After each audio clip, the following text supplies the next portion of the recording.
Hola, bienvenidos al devocional del día 357 de nuestro reto 366-2024.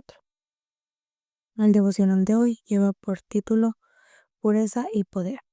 Cada año me siento justo al lado de la orquesta y el coro de nuestro servicio de Navidad. Suele haber alrededor de 50 músicos en la orquesta y 90 en el coro, todos miembros de la congregación que prestan voluntariamente su tiempo y talento. Siempre me asombra la belleza de su maravillosa música y sus cantos. Es un anticipo del cielo. El apóstol Juan escribe: oí un sonido que venía del cielo como el estruendo de una catarata y el retumbar de un gran trueno. El sonido se parecía al de músicos que tañen sus arpas y cantaban un himno nuevo delante del trono, nos dice en Apocalipsis 14, del verso 2 al 3. La orquesta y coros celestiales cantarán un cántico nuevo ante una audiencia celestial. Juan prosigue describiendo la iglesia completa del cielo, su pureza y su poder, los cuales están conectados. Como ha dicho el pastor Rick Warren, en el ministerio, la pureza privada es la fuente del poder público. Vamos a hacer nuestra primera lectura, que está en Proverbios 31, del verso 1 al 9. Los dichosos del rey Los dichos, del rey Lemuel. Mensaje mediante el cual su madre lo instruyó. ¿Qué pasa, hijo mío? ¿Qué pasa, hijo de mis entrañas? ¿Qué pasa, fruto de mis promesas? No gastes tu vigor en las mujeres, ni tu fuerza en las que arruinan a los reyes. No conviene que los reyes, Lemuel, no conviene que los reyes se den al vino, ni que los gobernantes se entreguen a la cerveza. No sea que al beber se olviden de lo que la ley ordena y priven de sus derechos a todos los oprimidos. Dales cerveza a los que están por morir y vino a los amargados, que beban y se olviden de su pobreza, que no vuelvan a acordarse de sus penas. Levanta la voz por los que no tienen voz, defiende los derechos de los desposeídos. Levanta la voz y hazles justicia, defiende a los pobres y necesitados. Epílogo, acróstico a la mujer ejemplar. Muy bien, la reflexión para este apartado dice: 1. La pureza y los desvalidos. Los líderes no pueden permitirse el lujo de quedar como tontos, dice el verso 4. El rey Lemuel fue un líder que recibió una enseñanza muy sabia de parte de su madre. Ella le advirtió contra la impureza y la embriaguez. Ambas pueden arruinar tu vida, pueden llevarte a olvidar lo que deberías estar haciendo y privar a los desvalidos de sus derechos. En vez de usar tu poder para regodearte en tu propia autosatisfacción, úsala para el bien. Levanta la voz por los que no tienen voz. Defiende los derechos de los desposeídos. Levanta la voz y hazles justicia. Defiende a los pobres y necesitados, dice el verso 8 y 9. ¿Quiénes son los sin voz en nuestra sociedad que no tienen voz? ¿Quiénes son las personas en cuyo favor debiéramos estar hablando, tú y yo? Seguramente abarcarían las siguientes personas: los pobres, alrededor del 20% de la población mundial, es decir, 1.200 millones de personas, vive con menos de $1 al día y se va a la cama con hambre cada noche. Hoy y cada día, hasta que no actuemos, 22.000 niños mueren de enfermedades prevenibles, es decir, 5.9 millones de niños de menos de 5 años mueren cada año. Más de 2/3 son, son muertes infantiles prematuras se deben a enfermedades que podrían ser prevenidas y tratadas con el acceso a intervenciones simples y económicas. Ellos son los pobres y los necesitados. 2. Los esclavizados. Se estima que el tráfico de seres humanos esclaviza alrededor de 30 millones de personas alrededor del mundo, la mitad de los cuales está por debajo de los 18 años. La esclavitud es una injusticia terrible. Levanta la voz y hazles justicia. Tercero, los no nacidos. Aquellos aún en el vientre no tienen ninguna voz con las que valerse. La periodista Miguela Lawson, quien se ha descrito como proabortista, ha escrito que si las pruebas casuísticas son algo por lo que regirse, y me temo que es así, el aborto se está convirtiendo más y más en una alternativa de derechos consumados a la contracepción que no cuesta nada. A pesar de esto, muy poca gente tiene el valor de defender a los no nacidos que no tienen voz.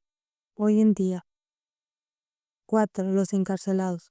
Mucha gente en todo el mundo está en la cárcel injustamente, incluso aquellos que lo están justamente suelen ser tratados de manera inhumana. La vasta mayoría de ellos no están en condiciones de hablar en su propio favor. La oración para este apartado dice: Señor, ayúdame a defender a aquellos sin voz y juzgar justamente, y defender los derechos de los marginados, los pobres y los necesitados. Vamos a hacer nuestra segunda lectura, que es Apocalipsis capítulo 14 del verso 1 al verso 13. Luego miré y apareció el Cordero, estaba de pie sobre el monte Sión, en compañía de 144,000 personas que llevaban escrita en la frente del nombre del Cordero y de su Padre. Oí un sonido que venía del cielo como un estruendo de una catarata y el retumbar de un gran trueno. El sonido se parecía al de músicos que tañen sus arpas y cantaban un himno nuevo delante del trono y delante de los 4 seres vivientes y de los ancianos. Nadie podía aprender aquel himno, aparte de los 144,000 que habían sido redimidos de la tierra. Estos no se contaminaban con mujeres porque son vírgenes. Son los que siguen al Cordero por donde quiera que va. Fueron redimidos como los primeros frutos de la humanidad para Dios, y el Cordero no se encontró mentira alguna en su boca, pues son intachables. Los 3 ángeles, dice: luego vi a otro ángel que volaba en medio del cielo y que llevaba el mensaje eterno de las buenas noticias para anunciar a los que viven en la tierra, a toda nación, tribu, lengua y pueblo. Gritaban a gran voz: teman a Dios y denle gloria, porque ha llegado la hora de su juicio. Adoren al que hizo el cielo, la tierra, el mar y los manantiales. Lo seguían un segundo ángel que gritaba: ya cayó la gran Babilonia, la que hizo de todas las naciones bebieran el excitante vino de su adulterio.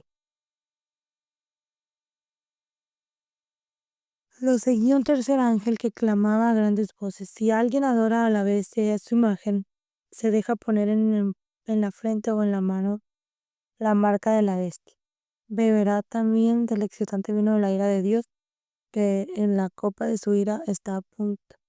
Está puro, no diluido, será atormentado con fuego y azufre, en presencia de los santos ángeles y del Cordero.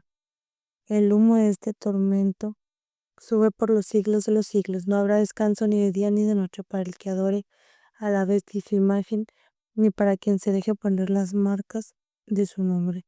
En esto consiste la perseverancia de los creyentes, los cuales obedecen los mandamientos de Dios y se mantienen fieles a Jesús.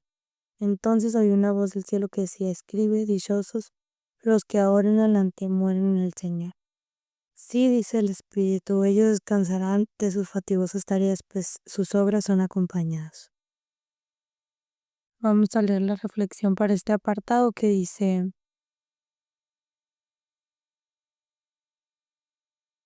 número 2. Pureza y proclamación.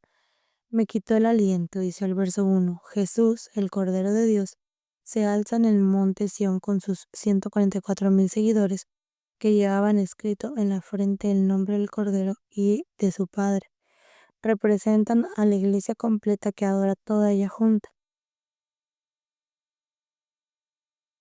Las 5 partes de esta descripción constituyen una representación de la pureza completa. Ellos, primero, son redimidos de la tierra por la sangre del Cordero, dice el verso 3. Segundo, se han mantenido puros e inmaculados, vivieron sin contemporizarse. Verso 4. Tercero, siguen a Jesús donde sea que Él va. El verso 4 nos dice esto. Número 4, son comparados y ofrecidos como las primicias a Dios y al Cordero. Como escribe San Pablo, fuimos comprados por un precio, dice 1 Corintios 6:20. Y quinto, son gente íntegra, no se encontró mentira alguna en tu boca, pues son intachables. Nos dice Apocalipsis 14:5. No es coincidencia que la visión de la iglesia pura venga seguida de una visión de la proclamación del Evangelio a los que viven en la tierra, a toda nación, raza, lengua y pueblos. Ese es el llamado de la iglesia, proclamar la buena noticia de Jesús. Esto viene representando por el primer ángel. Los ángeles segundo y tercero muestran aquello de lo que la humanidad necesita ser rescatada. Todos necesitan ser rescatados de la influencia corrupta de la Gran Babilonia, la que hizo a todas las naciones vivieran el excitante vino de su adulterio. También tiene que ser rescatados de la bestia, que quiere poner su marca en la frente de ellos y ver cómo son atormentados. La buena noticia es que nadie necesita tener esta marca en su frente. Nosotros, el pueblo de Dios, necesitamos proclamar la buena noticia de que toda persona puede tener el nombre de Jesús y el del Padre inscritos en su frente. Estás llamado a la perseverancia paciente, la obediencia a los mandamientos de Dios y la fidelidad de Jesús. Difunde el mensaje, pues tanta gente está a falta de paz. No hay descanso, ni de día ni de noche para el que adora a la bestia y su imagen. Por otro lado, no hay bendición mayor que la de seguir al Cordero. Entonces hay una voz del cielo que decía: escribe, dichosos los que ahora en adelante mueren en el Señor. Sí, dice el Espíritu, ellos descansarán de sus fatigosas tareas, pues sus obras los acompañan. La oración para este apartado dice: Señor Jesús, ayúdanos a ser seguidores tuyos, puros e inmaculados, gente íntegra que sabe que ha sido redimida y comprada a un precio. Ayúdanos a proclamar el Evangelio eterno en cada lengua, pueblo, tribu y nación. Vamos a realizar nuestra última lectura, que está en Esdras 8, del verso 15 hasta el capítulo 9, verso 15.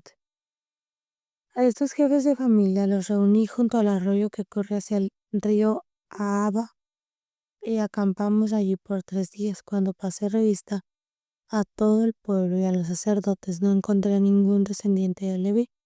Entonces mandé llamar a Eliezer, Ariel, Semaías, Elnatán, Jarib, Natán, Zacarías y Mesulam, que eran jefes de pueblo. También a Joyarib y a Elnatán, que eran maestros. Los envié a Idó, que era el jefe de Casifiá.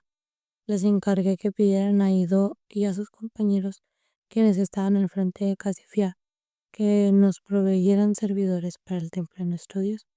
Y como la mano de Dios estaba sobre nosotros, nos enviaron a un israelita muy capacitado llamado Serebías, hijo de Mahli, un descendiente de Leví.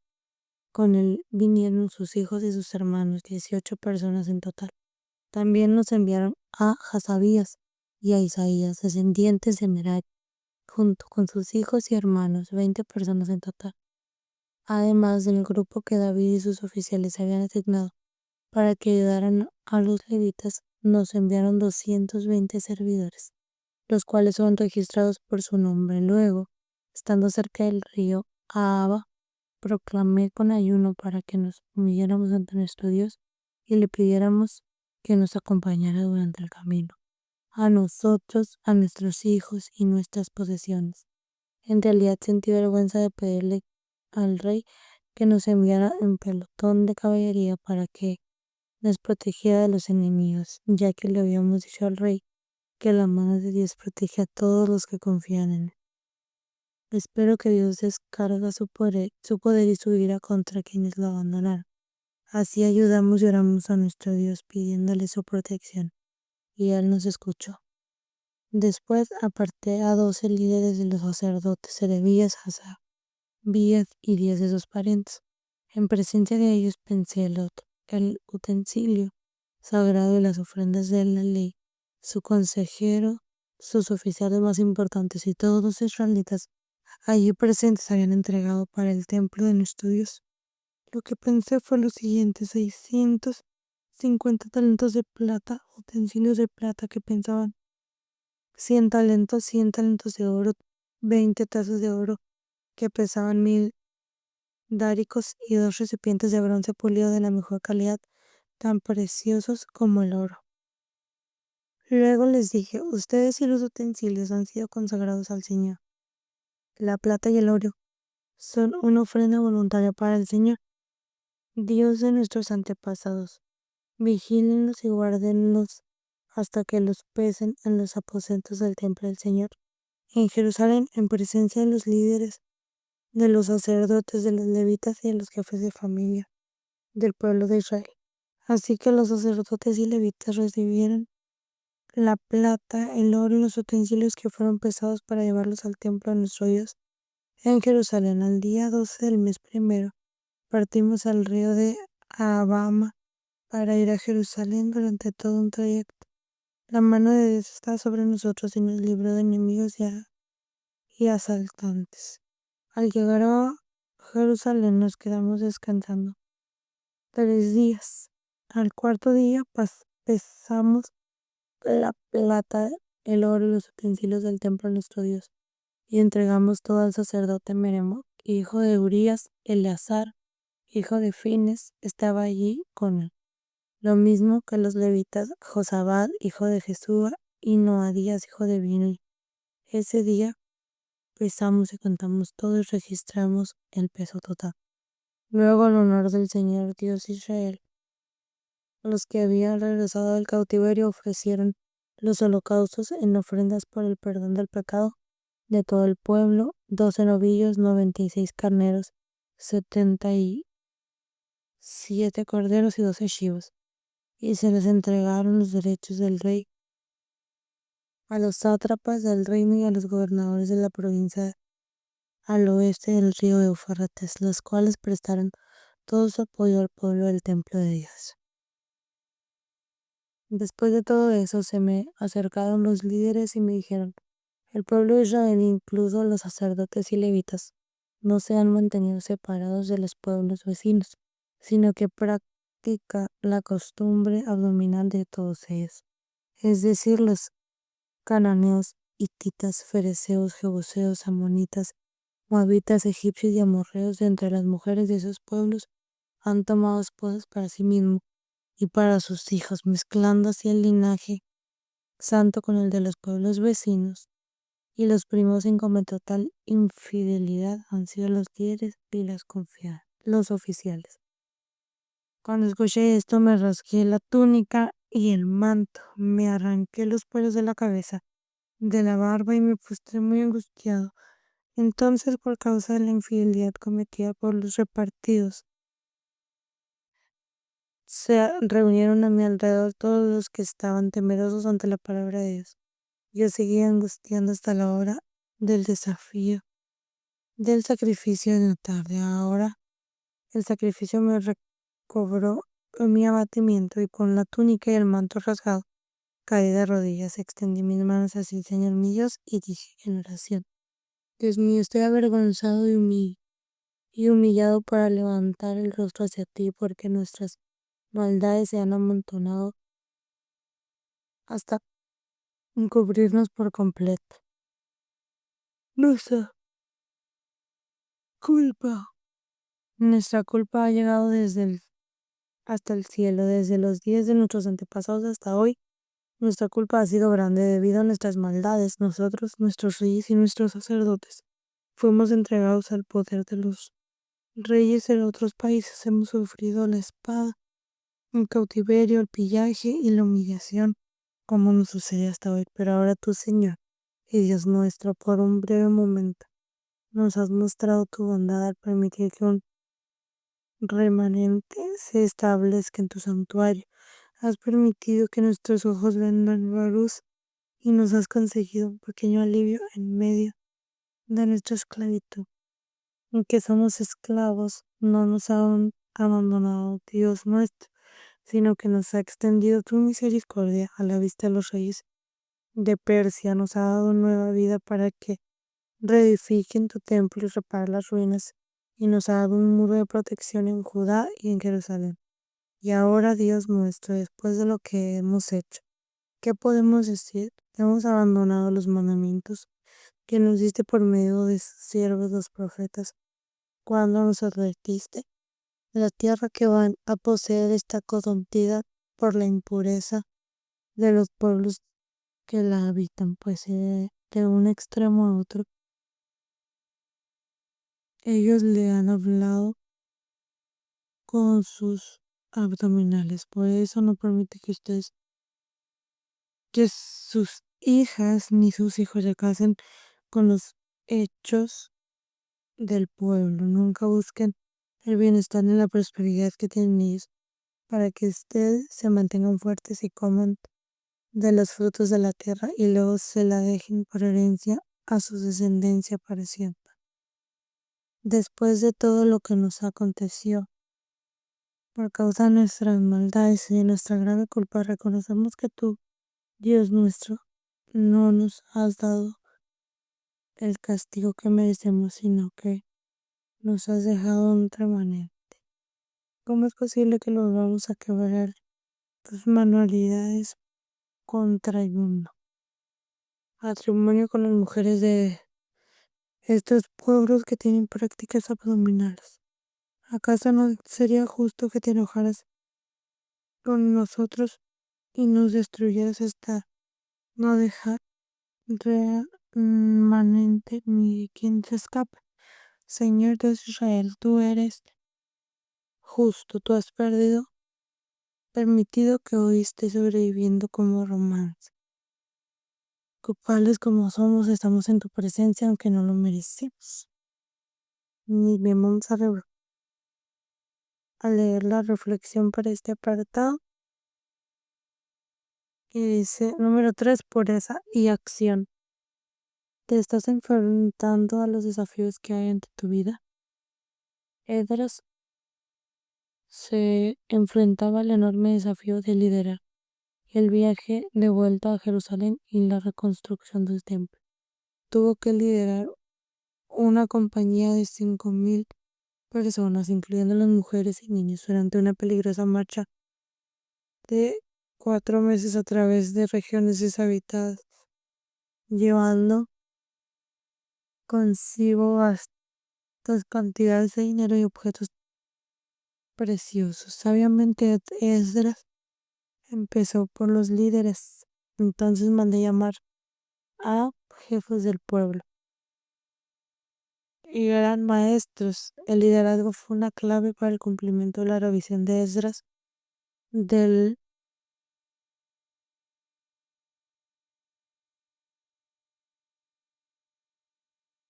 mm,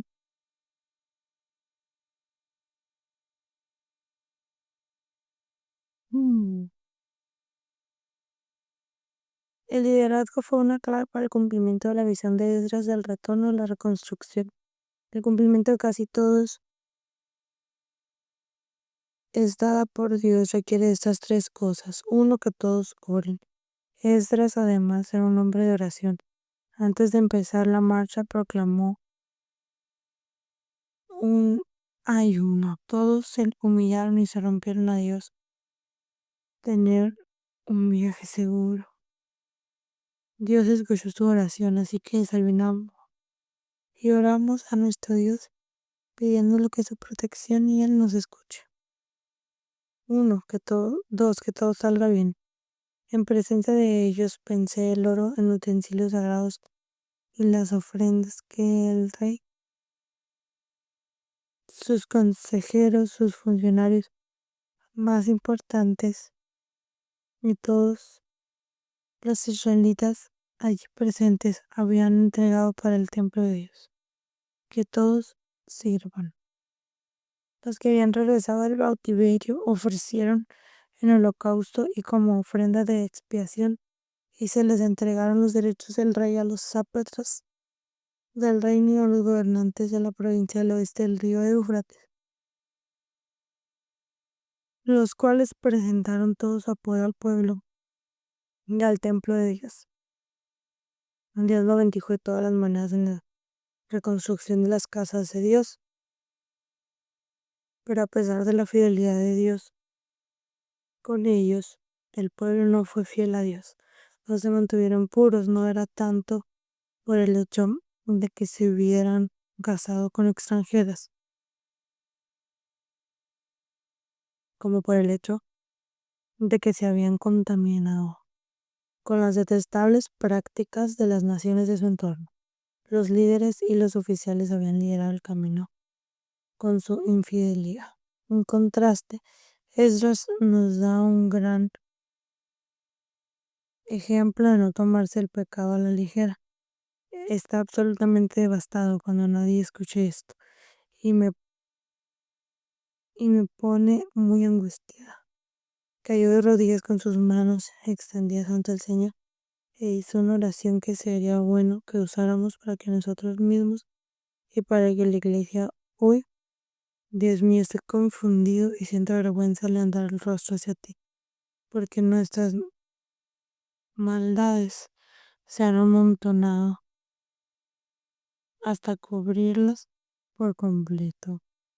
Nuestra culpa ha llegado hasta el cielo desde los días de nuestro antepasado. Te sigo.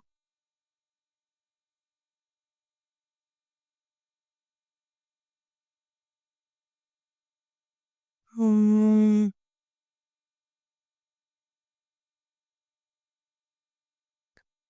Nuestra culpa ha llegado hasta el cielo desde los días de nuestros antepasados hasta hoy. Nuestra culpa ha sido grande.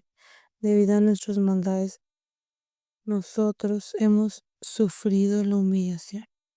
No nos has abandonado, Dios nuestro. No ha desertado de la iglesia de Dios, como tampoco desertó el pueblo de Dios de Esdras. Señor, dice el apartado para esta oración, ayúdame a ser una iglesia pura, lavada por la sangre de Jesús, que alza su voz en favor de aquellos sin voz, proclama el Evangelio en torno a las naciones y reconstruye la iglesia en nuestras ciudades y países. Pipa añade respecto a Esdras 9 del 1 al 2. Aquella parece una relación con tanto fuerte al hecho de casarse con gente de otros países. No puede ser. mm,